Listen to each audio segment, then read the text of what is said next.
संध्या सुमरन आरती भजन भरोसे दास। मनसा वाचा कर्मणा सतगुरु चरण निवास। समय हूँ और आज गुरु महाराज जाम्बो जी की अमृत वाणी सुनाने जा रहा हूँ। ये वाणी कोई गाथा नहीं, कथा नहीं, संगीत नहीं, ये है मानव व प्राणी मात्र के कल्याण की अमर वाणी एवं जामानी संस्कृति व सभ्यता की अमर कहानी। ये वाणी है गुरु महाराज जाम्बो जी के चरित्र की, ज्ञान व अज्ञान की, अंधेरे से उजाले की ओर ले जाने की, मानवता का पाठ पढ़ाने की। ये वाणी मेरे सिवाय कोई दूसरा सुना भी नहीं सकता, क्योंकि मैंने इस वाणी के इतिहास के पन्ना को गुजरते देखा। इसका हर पात्र मेरे द्वारा देखा हुआ है। इसकी हर घटना मेरे सामने घटी है। मैं ही शंकर हूँ, मैं ही शिव हूँ, मैं ही नर हूँ, मैं ही नारायण हूँ, मैं ही कृष्ण व अर्जुन हूँ, मैं ही ज्ञानी व ज्ञानी हूँ, मैं ही सुर हूँ, मैं ही दाता हूँ, मैं ही लीलापति हूँ। क्योंकि इस वाणी में शब्दा का वो समावेश है जिसमें युगों युगांतर का चित्रण व आध्यात्म समाया हुआ है। और यही वाणी पंचम वेद की भविष्यवाणी भी है। और जब तक मैं हूँ ये वाणी अगर अमर है और इसकी दिव्य ज्ञान ज्योति हमेशा जलती रहेगी। मेरा कोई अंत नहीं, मैं अनंत हूँ। जब तक मैं हूँ ये वाणी हर युग के सत्य व असत्य का बोध कराएगी और हर युग के सत्य को व वर्तमान के असत्य से जूझना पड़ता है। और मैं भी जूझ रहा हूँ सत्य सनातन के लिए।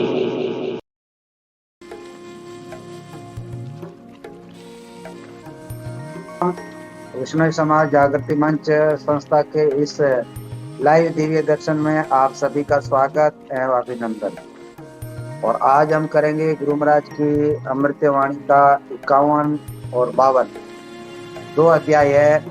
और उन दोनों अध्यायों पर होगा भावार्थ, सरलार्थ और क्या कहा है गुरु महाराज ने अपनी अमृतवाणी के 51वें अध्याय में और 52वें अध्याय में। जानेंगे ज्ञानी जन के द्वारा क्या है इस गुरु महाराज की इस अमृतवाणी, जिसको हम शब्दवाणी कहते हैं, क्या उपदेश दिए थे गुरु महाराज ने, क्या ज्ञान दिया है।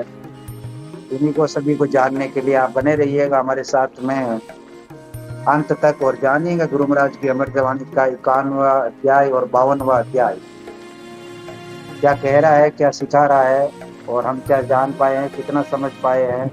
और साथ ही साथ आप सभी को बहुत बहुत धन्यवाद और शुभकामनाएं कि हमने ये जो शब्दवाणी संस्करण का चौथा संस्करण जो इस वैष्णव समाज जागृति मंच संस्था के बैनर तले इसके तत्वाधान में संपन्न हो रहा है, उसकी आधी यात्रा है वो पूर्ण कर ली है।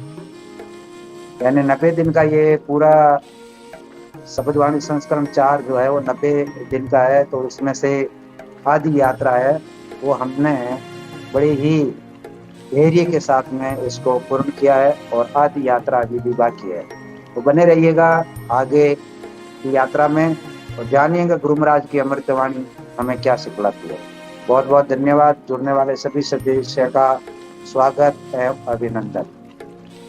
धन्यवाद जी। माया जी, आरती आज आप प्रस्तुत कर रहे हैं? हाँ जी, निवण प्रणाम सभी को। जी, निवण विष्णु भगवान ने गुरु महाराज ने जी सुनाई जी। जय बोलो गुरुदेव भगवान की जय।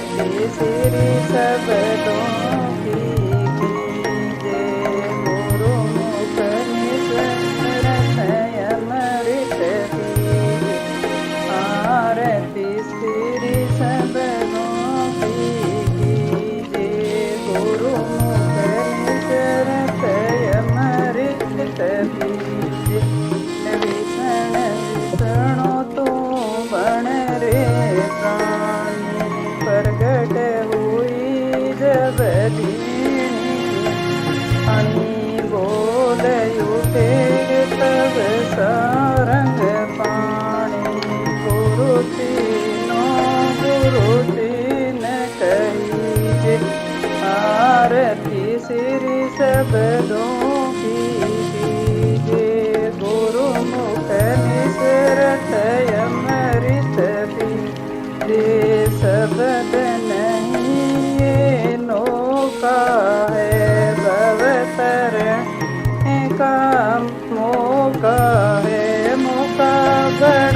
चलते ऐसे बारी सूखी घास पड़ी गारी नित उठ पाठ करे नर नारी सकल कामना सिद्ध करी जे आरती श्री सबदों की कीजे गुरु मुख निसरत अमृत पीजे सब शास्त्र ऋग्वेदन चार सब ग्रंथन का सार विचार कोटि कोटि पढ़ उतर हे पार हृदय कमल उसे आसन दीजे आरती श्री सबदों की कीजे गुरु मुख निसरत रत पीजे जुगत सिखावे मुक्त करावे जम्बदास जो वाणी गावे वे बड़े भागी इस को पावे जिस पर गुरु जाम्बो जी दीठे आरती श्री सब कीजे गुरु मुख निसरत अमृत पीजे जय बोलो भगवान की जय। जय हो जी माया कड़वासरा जी, बहुत बहुत धन्यवाद आपको। धन्यवाद जी। बहुत सुंदर तरीके से आपने आरती की प्रस्तुति दी है और इस आध्यात्मिक जीवन यात्रा में बने हुए हो, आपका बहुत बहुत आभार जी। सविना जी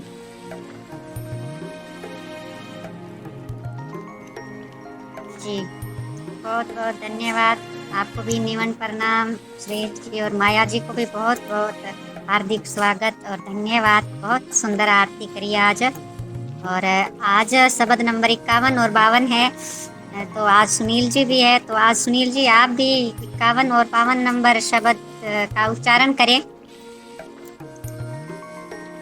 जी सुनील जी उच्चारण करिए और सभी को शुभकामनाएं, बधाई। ये शब्दवाणी संस्करण 4 की आधी यात्रा जो है हमने पार कर ली है और अभी आधी यात्रा बाकी है जी। जी सभी को सादर नमन प्रणाम जी। नमन भगवान गुरु महाराज ने जी। मेरे नेटवर्क इश्यू है, इसलिए मैं सोच रहा था कहीं बीच में क्या है आवाज। बिल्कुल बिल्कुल, ये एक ऐतिहासिक प्रसारण है और पूरी टीम लगी हुई है। हर एक चीज को रिकॉर्ड किया जा रहा है और हूबहू वही प्रसारण में किसी प्रकार की कोई ऐसी नहीं होगी, जैसा है वैसा का वैसा यूट्यूब पर जा रहा है। तो इसीलिए हम सभी इन चीजों को ध्यान में रखेंगे। बहुत बहुत धन्यवाद सुनील जी। मैं कर देता हूँ, चलो उच्चारण, कोई दिक्कत नहीं है। तो आज का अध्याय 51 और 52 दो अध्याय साथ में रहेंगे। तो क्या कह रहे हैं गुरु महाराज अपने श्री मुख से, जो गुरु महाराज ने उच्चारित किया था शब्द, कह रहे हैं सप्त पताले भू अंतर अंतर राखिलो में अटला अटलो अला आमी श्री पिंड काया छे माया तर छाया जी के तर बिन नूर पुणे नहीं अनजमात। सही तरीके से बताया, एक प्रकार की कोई कठिनता नहीं है, मगर हमारा क्या है कि हम इसका अभ्यास नहीं करते, इसीलिए हमको थोड़ा सा ये जटिल सा लगता है। और अगले अध्याय में क्या कह रहे हैं, मंडप थाप अपना कदरा दरु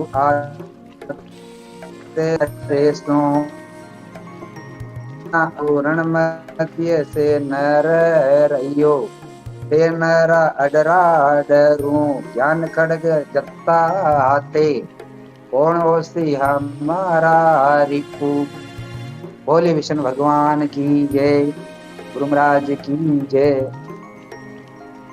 ज्ञान खड़गू जत्ता हाथे, कौन होसी हमारा रिपु।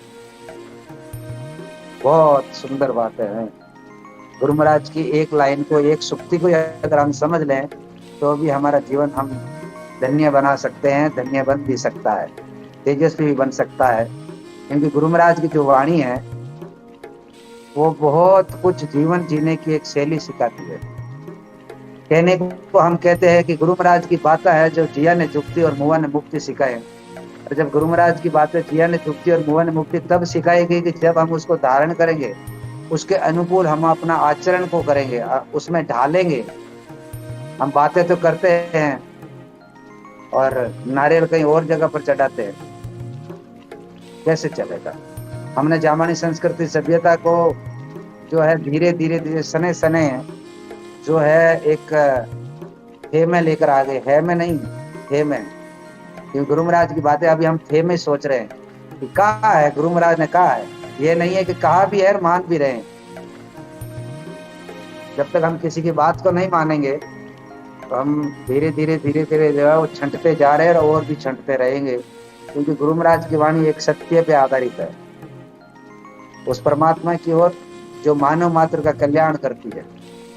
कल्याण तभी करेंगे जब हम गुरु महाराज की वाणी का स्वयं अध्याय करेंगे। स्वयं अध्याय का मतलब होता है कि खुद के द्वारा खुद को सोचना है, इस पे मनन करना, चिंतन करना है और समझना है। आराम से बैठ के, एकांत में बैठ के विचार करिएगा गुरु महाराज की एक एक सुक्ति पे। सुक्ति का अर्थ होता है जैसे लाइन होती है ना, जब इसमें आई है ज्ञान खड़कू जत्ता हाथे, कौन होसी हमारा रिपु। और गुरु महाराज तो ये बात कह रहे हैं कि जिसके हाथ में ज्ञान की खड़क होती है उसको किसी से लड़ने की जरूरत थोड़ी होती है। अब कहने में तो हम कहते हैं ना कि भाई अकल बड़ी तो भैंस। जो लोगों को पता नहीं होता, जिसको ज्ञान और इसका दुनियादारी का पता नहीं होता, वो तो कहते भैंस ही बड़ी होती है ना। क्यों कि अकल का उनको अंदाजा नहीं है। ज्ञान सबसे सर्वोपरि है, ज्ञान से सब कुछ चल सकता है। और जिसके पास में ज्ञान नहीं है तो फिर अरे अरे, सही राम जी वाली बात है, अरे अरे कहाँ, अरे अरे, अरे बोला क्या, कहा क्या, बताया क्या, उसका पता नहीं। तो बहुत बहुत धन्यवाद। क्योंकि आज का शब्द वो बहुत गहरी जड़ें हैं आज के शब्द में। तो सभी ज्ञानी जन के द्वारा सुनेंगे और जानेंगे कि कितना ये गहरे हैं। गुरु महाराज के जो शब्द के जो बाण है ना, जिसको लग जाते हैं वही जानते हैं कि इसका मर्म क्या है। जी बहुत बहुत धन्यवाद आप सभी का, जुड़ने वाले सभी सदस्यों का स्वागत। जी सवीना जी।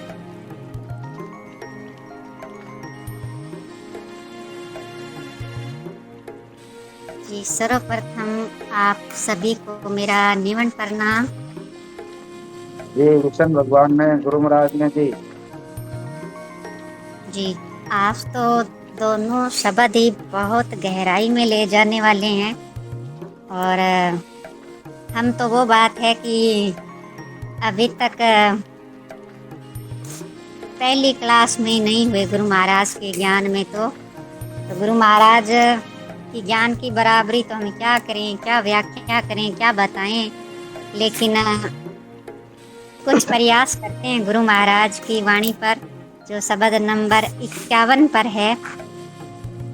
बहुत सारे जिज्ञासु आते थे और जैसे योग क्रिया के बारे में जो लगातार गुरु महाराज ने बताया है, तो वही जो एक योगिक क्रिया है उसको गुरु महाराज आज के शब्द में भी बता रहे हैं कि सपत पताले भूय अंतर अंतर राखिलो में अटला अटलूं।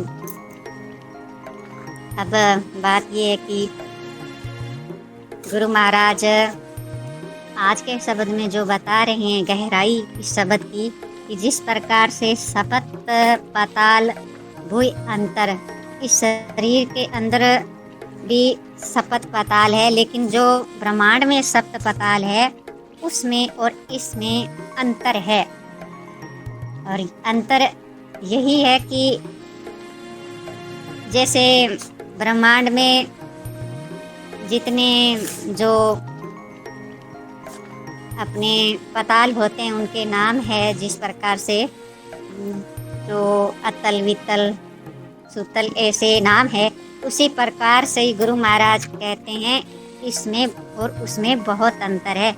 इस शरीर के अंदर भी सप्तपताल है, लेकिन ये एक योगिक क्रिया गुरु महाराज बता, जो एक बार पहले भी आदरणीय भूप सिंह जी ने पूरा विस्तार देकर इसको बताया था, इस पूरी योग क्रिया को, कि किस तरीके से जो योग क्रिया के द्वारा प्राणायाम जो करते हैं, जैसे हमारे भी शरीर के अंदर 7 चक्कर होते हैं, तो ये सभी उस योगिक क्रिया की भाषा में जैसे मूलाधार चक्कर जो गुदा के पास है, इस तरीके से जो सभी जो 7 चक्कर होते हैं, इसमें जो महत्वपूर्ण बताया गया नाभि को, और नाभि के अंदर अमृत कुंड होता है। तो इस क्रिया को पूरी तरीके से गुरु महाराज बता रहे हैं कि अगर अपने अंदर जो 7 चक्कर है, अगर उनके ऊपर अगर कोई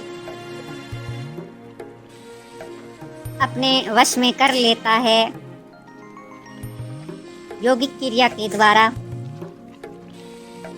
तो वो अपने प्राणों के इन 7 चक्रों के अंदर ही वो इसको रख लेता है। और क्योंकि प्राण का भी एक धर्म होता है भूख और प्यास लगना, तो भूख और प्यास तो लगेगी एक साधारण मनुष्य को, तो भूख भी लगती है, प्यास भी लगती है। लेकिन यहाँ पर योगिक क्रिया के बारे में बताया, जो पूरा विस्तार से आदरणीय भूप सिंह जी भी आकर बताएंगे। और फिर कहा है गुरु महाराज ने कि अगर कोई इस 7 चक्रों को भेद कर, जो जिसको हम कहते हैं कि त्रिकुटी में अगर वो कोई उसको स्थित कर लेता है, तो फिर गुरु महाराज कहते हैं कि मैं अटला अटलूं अला अलेख अडाल अयोनी शंभु। मैं का मतलब उस परमात्मा जो अटल है और हमेशा अटल ही रहेंगे, और वो हमें अपने आत्म स्वरूप की ओर ले जा रहे हैं गुरु महाराज, कि जब इन 7 चक्रों को भेदने के बाद जब समाधिस्थ हो जाता है, समाधि लग जाती है, तो फिर उस शरीर से भी ऊपर उठकर वो आत्मा में अपने शुद्ध स्वरूप में आ जाता है।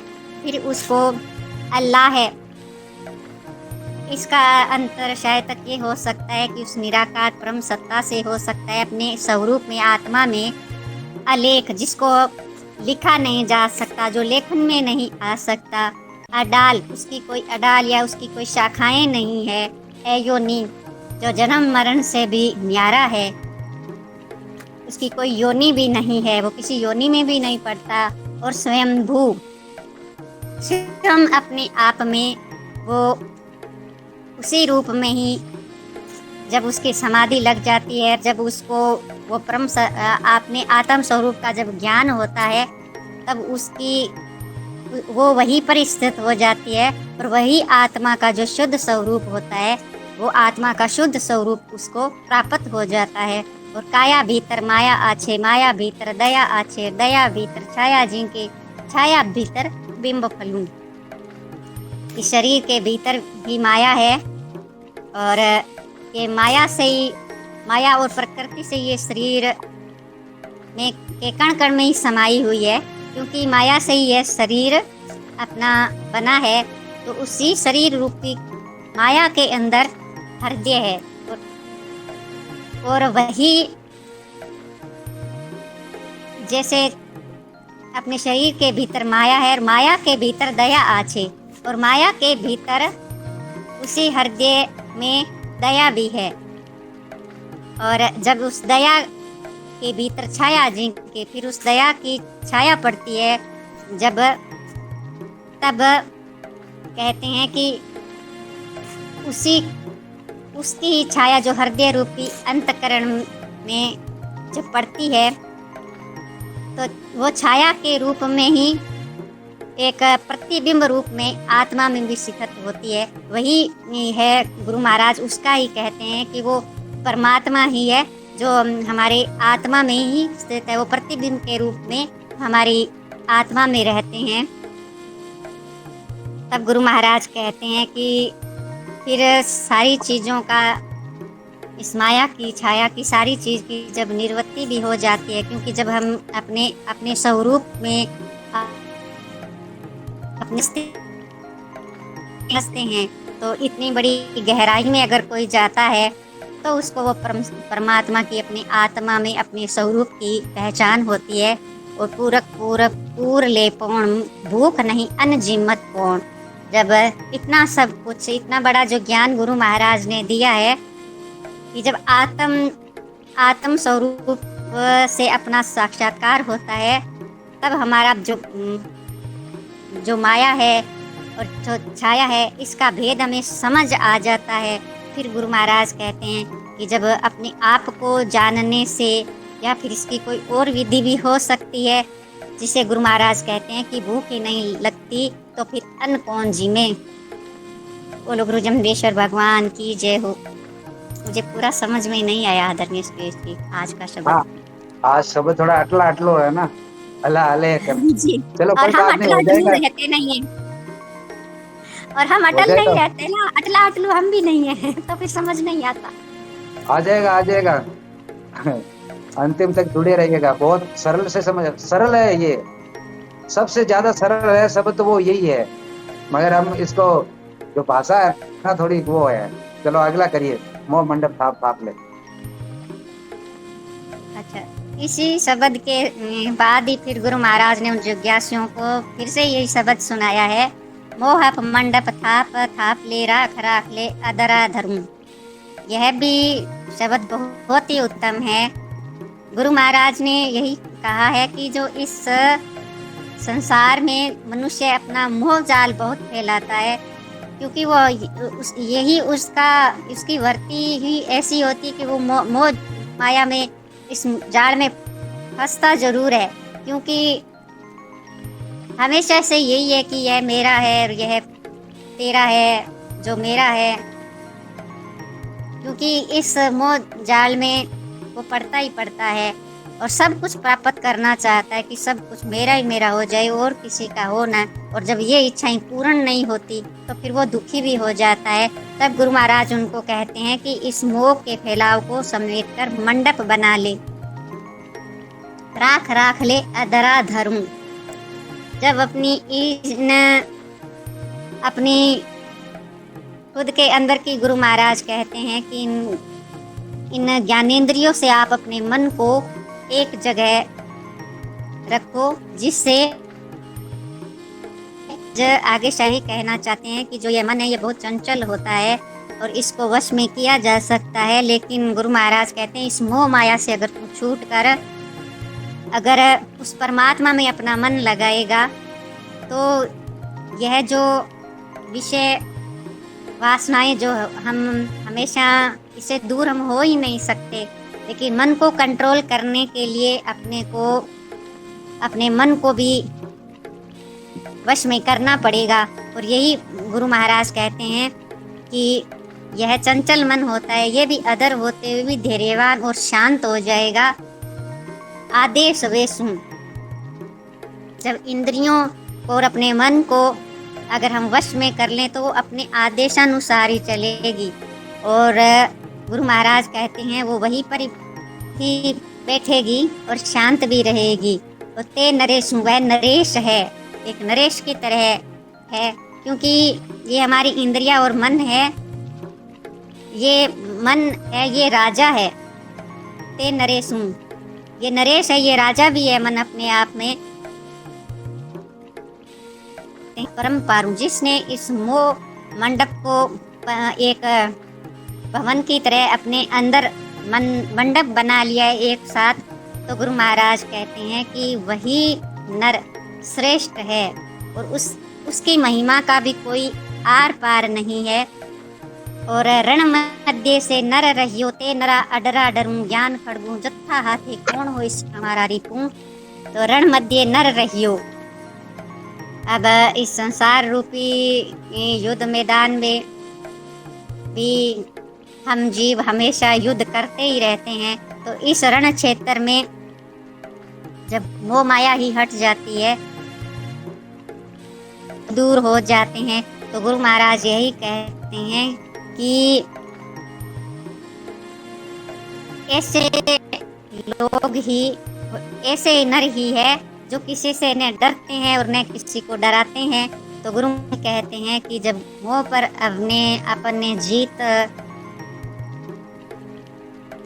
मोह को अगर हमने जीत लिया है, तो गुरु महाराज चढ़ाते हैं गुरु महाराज कि जिसके हाथ में ज्ञान रूपी जब खड़ग हाथ है, तो गुरु महाराज कहते हैं कि उसका शत्रु या उसका कोई दुश्मन तो हो ही नहीं सकता।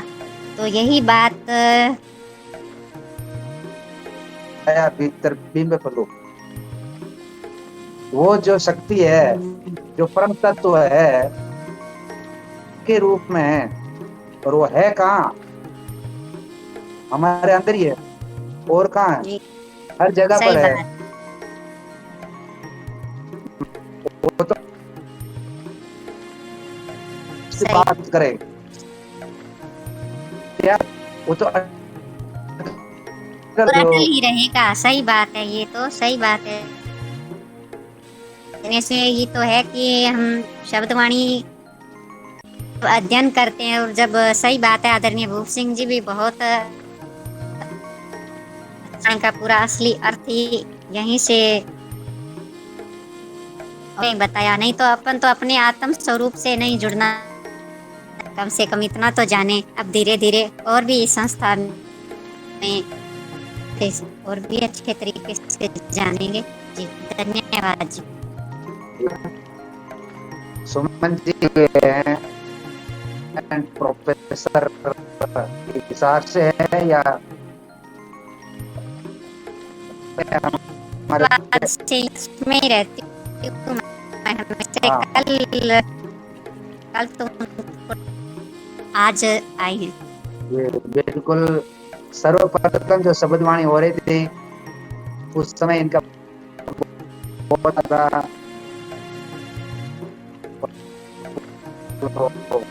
लेके बैठे रहते, मतलब वो प्रजापत थे।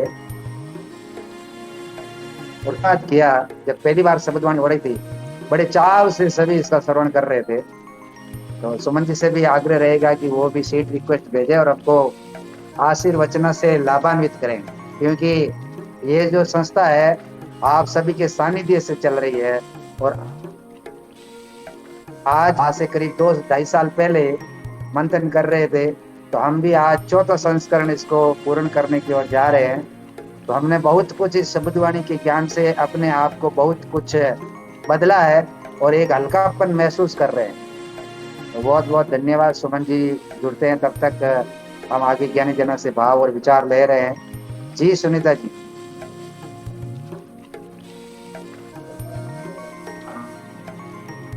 मन से को निवन विष्णु भगवान गुरु महाराज ने जम्बो जी ने विष्णु गुरु जम्बेश्वर शब्दवाणी किसी एक जाति या पंथ, धर्म, वर्ग या पृथ्वी पर रहने वाले सभी समुदायों के लिए, हर आयु वर्ग के लिए प्रेरणा स्रोत है।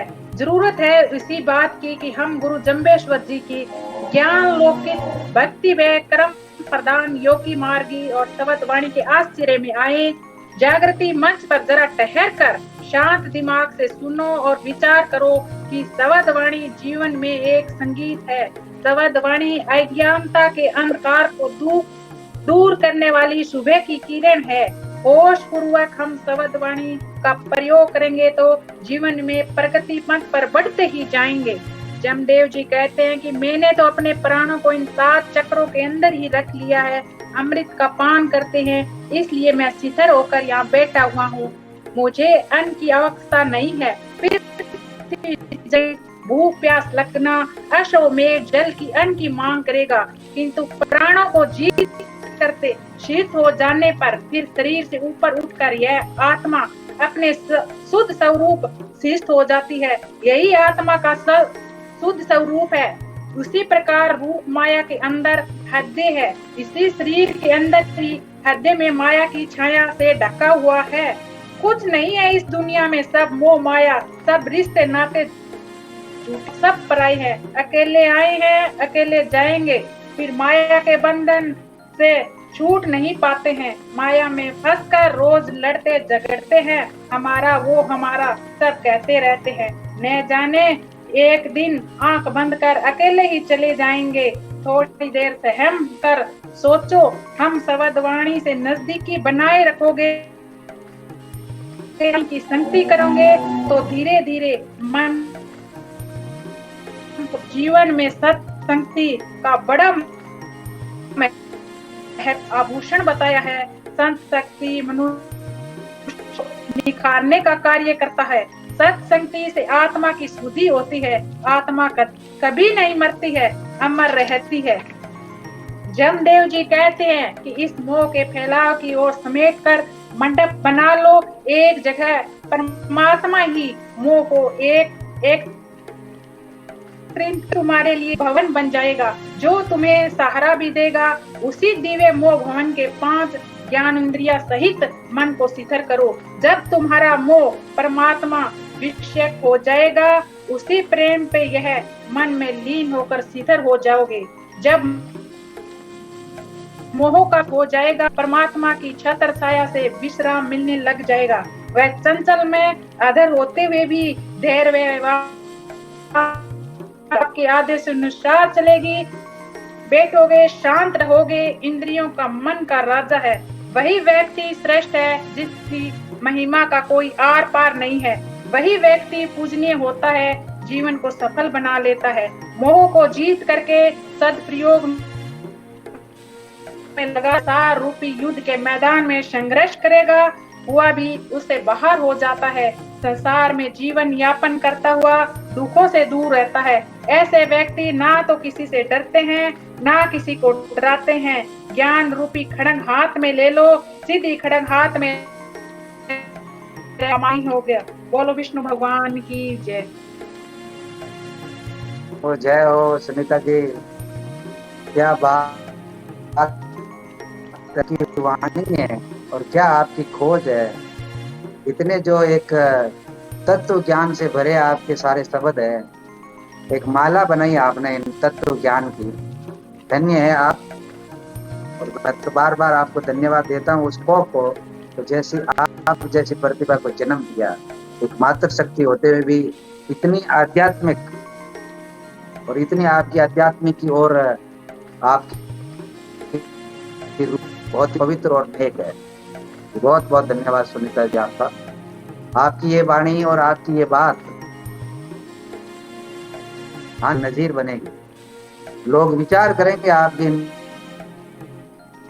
संस्था जो भी ये सदस्य यहाँ पे चाहे एक लफ्ज भी बोलता, आगे चल के देखिएगा कि संस्था किस प्रकार से आपकी आवाज को कितनी बुलंदियां पर ले जाती है। मैं ये अभी नहीं कहूँगा, ये समय बताएगा। जी बहुत बहुत धन्यवाद जी सरला जी। फिर नहीं तो मैं भोग सिंह जी से विचार लेता हूँ। ये निमन प्रणाम सभी भक्तजनों को, कोटि कोटि प्रणाम। विष्णु भगवान गुरु महाराज जी।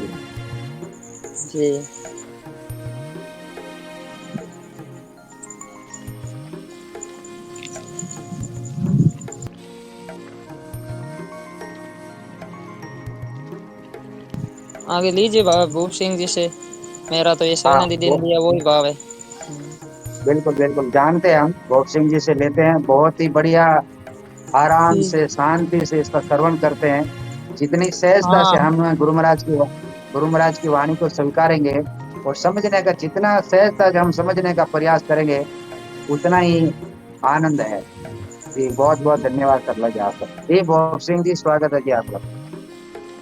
हाँ जी सर्वप्रथम प्रणाम।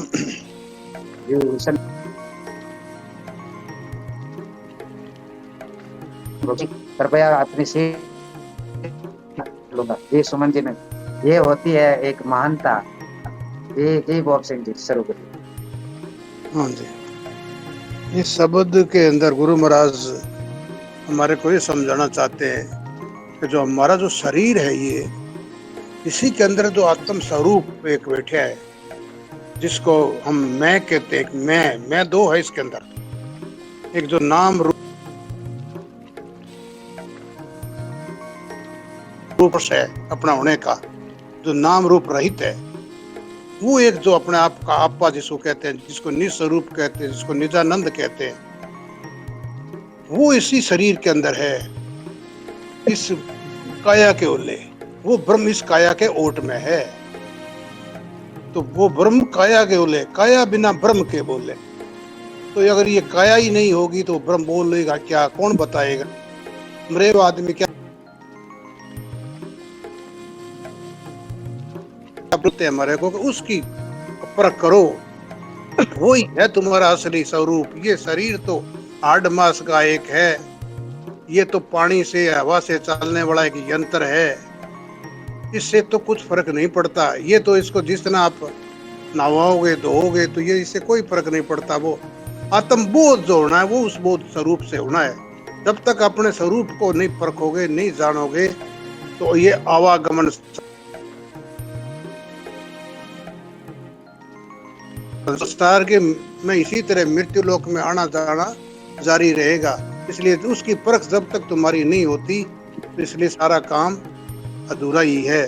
ये कहते हैं सप्त पताले भूय अंतर, भूय कहते हैं भूमि को। ये सात पताल मतलब सात धातु वाली है जो आपका भौतिक शरीर है। भौतिक शरीर 5 धातु से बना हुआ है, जल वायु पृथ्वी अग्नि आकाश वायु से।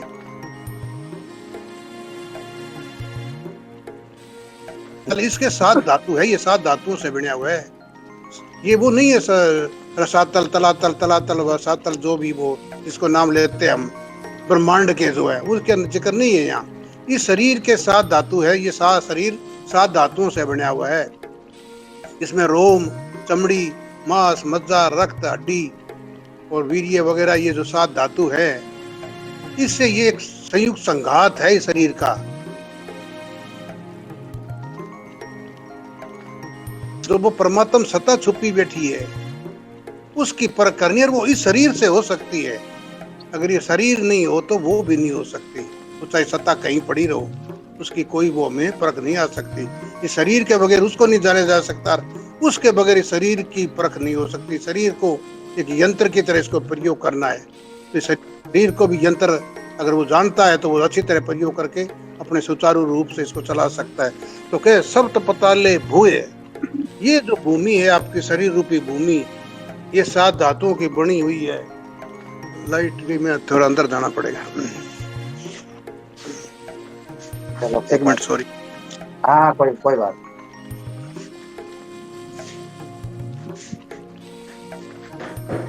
सुमन जी बहुत ही महत्वपूर्ण समय निकाल करके जुड़ते हैं। असिस्टेंट प्रोफेसर, इनके समय की बहुत बड़ी कमी है, तो भी आज इनका सानिध्य मिल रहा है। हम सुनेंगे सुमन जी थोड़ा भोग सिंह जी के बाद में आपको भी, और बताएंगे आपसे भी, आपका भी सानिध्य आज हमको प्राप्त हुआ, ये हमारा सौभाग्य है। जी भोग सिंह। तो ये कहते हैं सप्त, ये 7 धातु वाला जो शरीर है, ये शरीर बने हुआ अपना 7 धातुओं के अंदर, इसके अंदर अपना स्वरूप है एक। उसको अंतर राखी लो। इन दोनों में अंतर करना है तुम्हारे को। एक तो ये 7 धातु वाला शरीर और एक अपना स्वरूप, इन दोनों को अलग अलग करना है तुमने। जड़ चेतन को अलग अलग खोल देना है। ये जो गांठ लग रही है ना जड़ चेतन की, ये गांठ खोलनी है तुम्हारे को।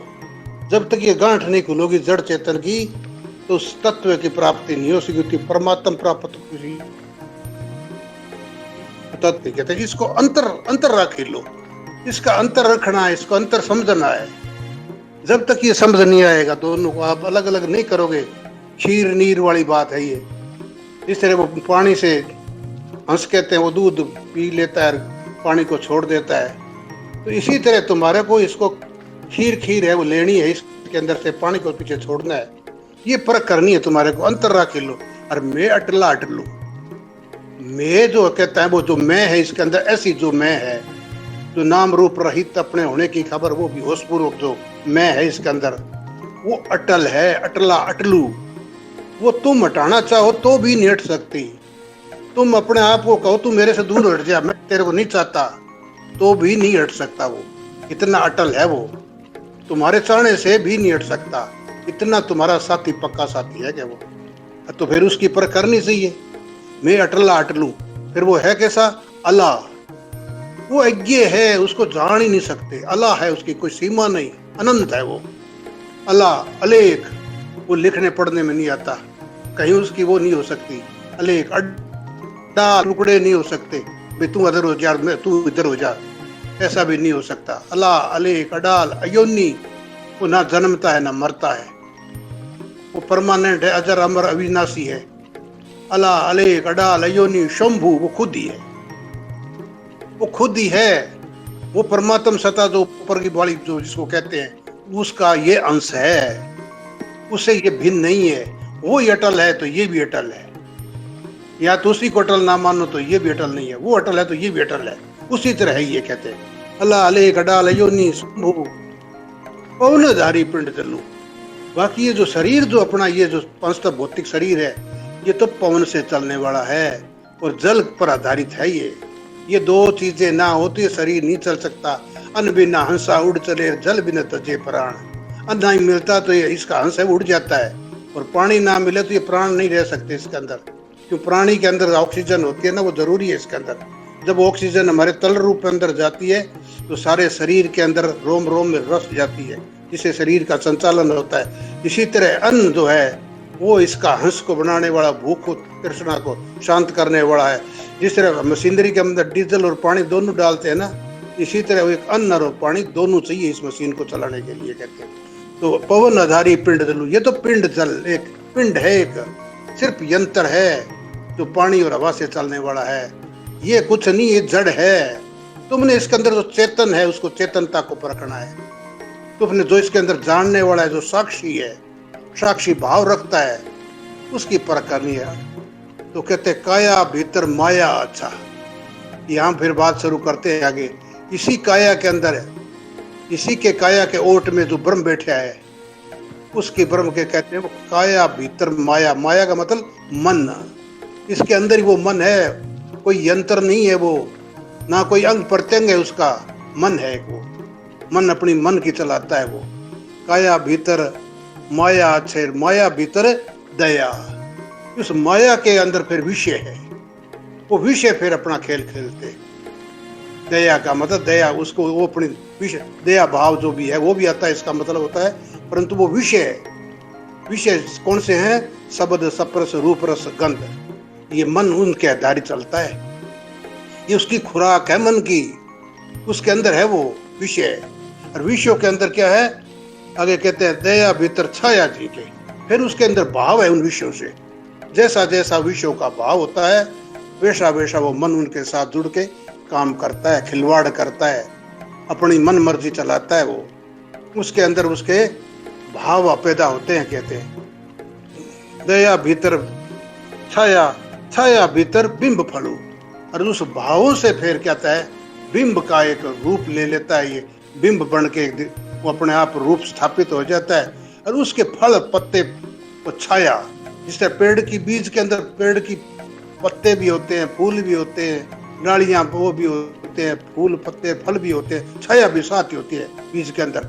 इसी तरह उसके अंदर छाया तक भी उसके साथ ही कहते हैं। उसके अंदर वो उसकी छाया तक सारे नहीं वो लगते हैं, उसके पत्ते फूल सब लगते हैं उसी के भाव के ऊपर। भाव की कीमत है कहते हैं। कहने मैं जो कई बार बताता हूँ, भाव की कीमत 100 दाना है। एक अन्ना क्रिया की, एक अन्ना सिद्धि, 2 ही अन्ना कीमत है, बाकी तो भाव की कीमत 100 दाना है रुपए में। तो कहते छाया भीतर बिंब फलू पूरक पूर्ले पूर्ण। वो अपना आप में पूर्ण है, फिर भी पूरक पूरक पूरा है, फिर भी पूरक पूर्ले पूर्ण, फिर भी ये संसार नाशवान दिखता है। इसके अंदर सब कुछ होते हुए अपने आप में पूर्ण, परिपूर्ण जिसको कहते हैं, सरला जी बोलते हैं, हरिनारायण जी परिपूर्ण परमात्मा बोलते हैं। वो परिपूर्ण होते हुए भी ये हमारे वो संसार नाशवान दिखता, पूर्णा दिखता है। ये फिर भी कम ही दिखती है इसके अंदर, क्योंकि नाशवान है संसार। इससे बनने वाला चीज है वो मिथ्या है, नाशवान है, वो बदलती रहती है, क्षण क्षण बदलता है, परंतु अपना स्वरूप अटल, निश्चय, नित्य, नूतन, एक क्षण भी जो बदलता नहीं, 3 काल 4 अवस्था में एक पल भी नहीं बदलता, वो आपका अटल है। तो कहते हैं पूर्ले पूर्ण, भूख नहीं अंजीमत कोण।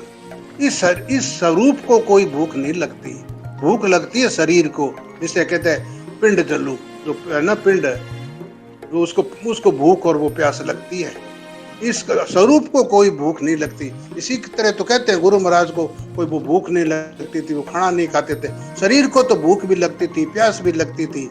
इस जो स्वरूप है इसके कोई भूख नहीं होती, ना इसके कोई प्यास है। भूख नहीं अन्न जीमत कोट, फिर अन्न को कौन खाएगा? उसको जरूरत ही नहीं, उसको महसूस ही नहीं होता।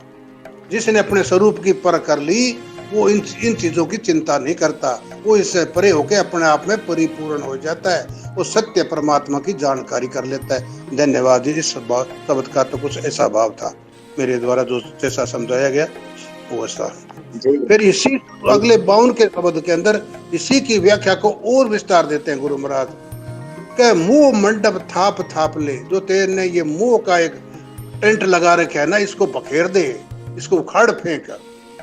तो ये जो मोह का जिसने आवरण ओढ़ लिया इसका अपने संसार के अंदर, जो वो नकली है, झूठा है, मिथ्या है, नाशवान है, तेने संसार का मोह का एक मंडप बना लिया, टेंट लगा लिया अपने आप को तू समझता मेरे पुत्र, मेरा बेटा, मेरी बेटी, मेरा बहन, मेरा भाई, सखा संबंधी, सारों को तेने मोह का एक जाल बुन लिया अपने अंदर। इस टेंट को उखाड़ दे गए। अगर तेने उस स्वरूप को परख करके उसके अंदर स्थित रहना है तो मोह मंडप थाप ले, राख ले। और फिर क्या करना है इसका? अगर ये मोह उखाड़ देगा तो क्या होगा? वैराग्य को धारण करना पड़ेगा। फिर उसका उल्टा वैराग्य है। उस वैराग्य पर कोई विश्वास कर, उस पर तुम भरोसा रख थोड़ा सा, उस वैराग्य को धारण करेगा। मोह को उखाड़ के जब वैराग्य को धारण करेगा तो सच्चाई तेरे सामने आ जाएगी। सच्चाई है वो प्रकट हो जाएगी तेरे सामने। सच्चाई क्या है? नहीं तो इसके ओट में छुपी पड़ी रहेगी सच्चाई। मोह के अंदर ढकी हुई रह जाएगी। वो उसको अंदर प्रकट करना है, समझ करनी है सच्चाई को, सत्य परमात्मा का जानना है तो वैराग्य को प्रकट करना पड़ेगा, वैराग्य का सहारा लेना पड़ेगा कहते।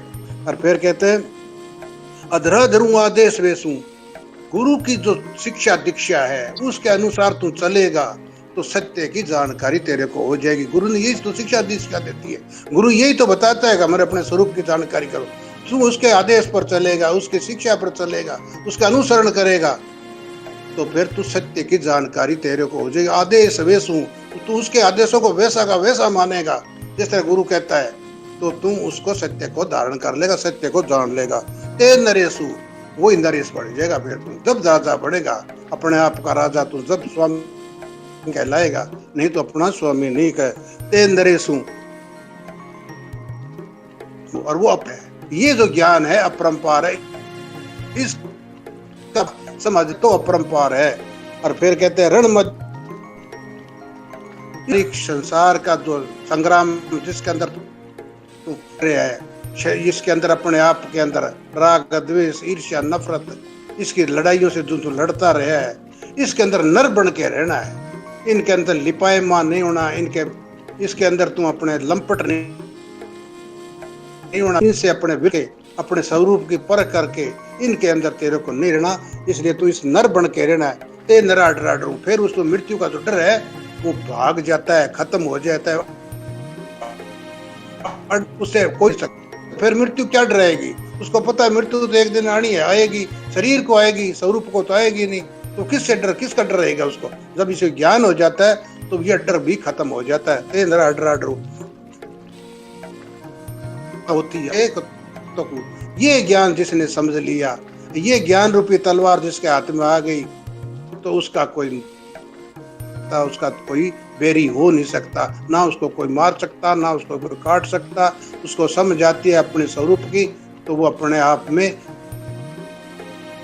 लेता है। यही इसका भाव। बहुत सिंह जी, आपने बहुत ही तत्व ज्ञान की बात और बहुत ही एकदम ओतप्रोत किया हम सभी को।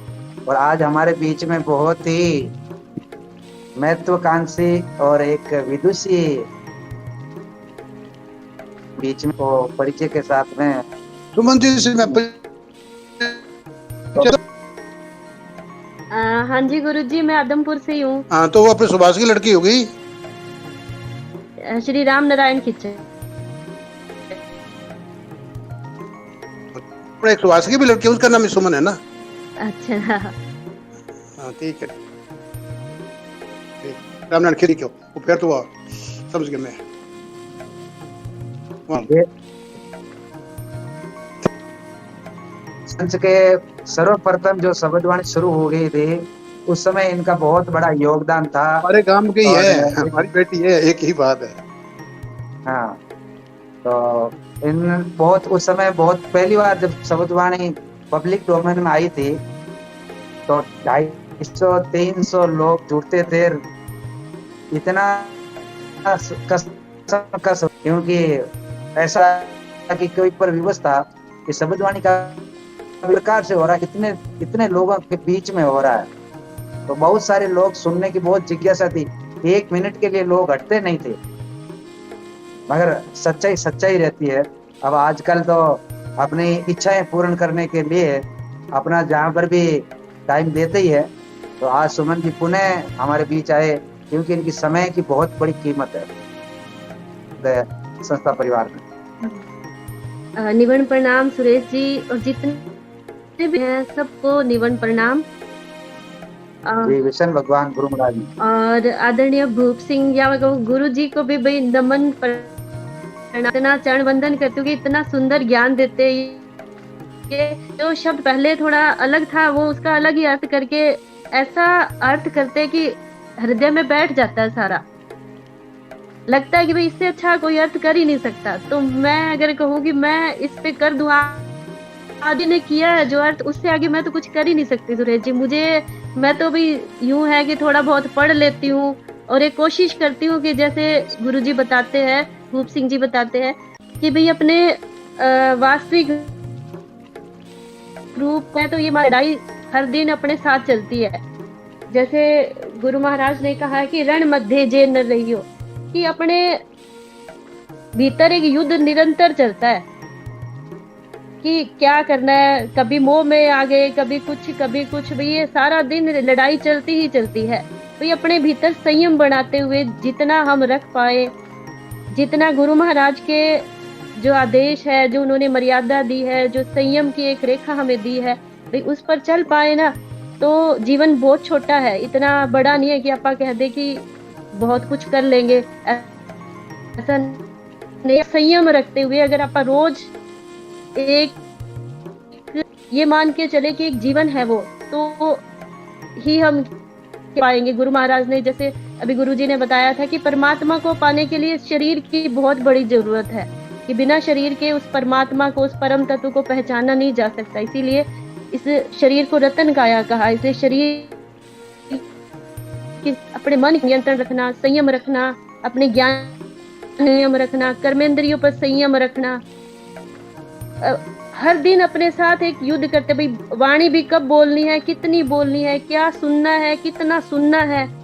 सोचना क्या है, विचार क्या करना है, मतलब हर चीज पर अपने संयम रखेंगे ना, तब जाके हम गुरु महाराज की वाणी को अपने अंदर धारण कर पाएंगे और वो परम ज्ञान की प्राप्ति हो पाएगी। नहीं तो शब्द वाणी अगर आप कह दे भाई पढ़ने से नहीं होगा। गुरु महाराज कहते हैं कि अपने जीवन को एक प्रयोगशाला बना। जैसे साइंटिस्ट होते हैं वो प्रयोग करते हैं, एक्सपेरिमेंट करते हैं प्रयोगशाला में जाके, शरीर के अंदर ही जैसे सारा कुछ है उसको एक प्रयोगशाला बना के उसमें प्रयोग कर, और ऐसा प्रयोग कर कि जिससे जो अनुभव निकला वास्तविक ज्ञान। नहीं तो हम जो पढ़ के बोलते हैं वो बाहरी चीजें होती है, तो अपने अनुभव में उतार के फिर जो सच्चा ज्ञान निकल के आएगा वही हमारा वास्तविक ज्ञान होगा। तो मैं आज तो कुछ नहीं कह पाऊंगी, उससे ऊपर मैं क्या बोलूंगी जैसा उन्होंने बोला है। और आप सुरेश जी इतना सम्मान, सच्ची तहे दिल से आपका धन्यवाद करती हूँ। सवीना जी का सम्मान देते हैं इस मंच को, हमें भी एक पहचान बना रहे हैं हमारी भी, तो आपका बहुत बहुत धन्यवाद है। बहुत बहुत धन्यवाद सुमन जी, आपका आभार। आपका कीमती समय में से समय निकाल के हमारे साथ में जुड़े और पुरानी यादें ताजा की, इसलिए आपका कोटि कोटि धन्यवाद। हमेशा आभारी रहेगा आप जैसे विद्वाना का, विदुषी महिला का। तो ये संस्था कभी भी किसी को दरकिनार नहीं करती है। ऐसी सोच और एक ऐसी मानसिकता बन जाती है क्योंकि लोग हमेशा खोज में रहते हैं कि शायद ये नहीं है, ये सही दिमाग है, वो चलता रहता है। आखिर सोच तो क्या है? गुरु महाराज ने तो बहुत कुछ समझाया था, मगर उतना गुरु का ज्ञान और अनुभव उतना जल्दी नहीं समझ पाएंगे। फिर भी हमने बहुत कुछ इसमें सफलता हासिल की है। जिस प्रकार आज गोप सिंह जी ने बताया, मन में अगर हम नहीं बोले तो कि जो ये लोग एक लोगों को बताते रहते हैं कि जाम जी तो अन्न पानी जीमता ही कौन, इन भूखा ही रहता, वो तो अदर चलते थे, उनके पैर जमीन पर नहीं रुकते थे। उनको ये पता नहीं कि वो आत्म स्वरूप के बारे में बताया, मगर लोगों ने एक धारणा बना ली, और वो बना ली तो उसको मान्यता मिल गई। खंडित करेंगे तो लोग विरोध करते हैं। समझना ये आत्म स्वरूप क्या होता है, और जो लोग हमको जो बता रहे हैं उनमें इसमें कितनी भिन्नता भी आ सकता है, या कुछ भी बनाई दी जा सकती है। की बात तो ज्ञान वाले ही समझ पाएंगे कि तत्व ज्ञान क्या होता, क्या आखिर परमात्मा और अपना आत्म स्वरूप में कितना अंतर है। यही तो जानना, यही तो आज का शब्द कह रहा है, हमको ये सिखा रहा है कि आप अपने आप को जानिए। और शब्दवाणी तो अपने आप को जानने के लिए ही है। खुद के अपने आत्म स्वरूप को जानिए, पहचानिए, तुम कौन हो, क्या हो, और कौन तुमको करवा रहा है। रात में सपने आते हैं, सपने अच्छा सोचेंगे तो अच्छे आते हैं, बुरा सोचेंगे तो बुरा आते हैं। ये हमारी सोचने की क्षमता कहाँ से डेवलप होती है, ये शक्ति मिलती कहाँ से? बहुत सारे सवाल है जो आपके सवालों में अपने आप में भी जवाब भी है, मगर हम सवाल खोज लेते हैं, जवाब नहीं खोजते हैं। इसीलिए ये सारा इतना जो कुछ है गुरु महाराज की वाणी को हमने सिर्फ एक इसमें इतना तक कि इसको सीमित कर दिया। प्राणी बनेगी कि जब हम इसके वास्तविक स्वरूप को जानेंगे।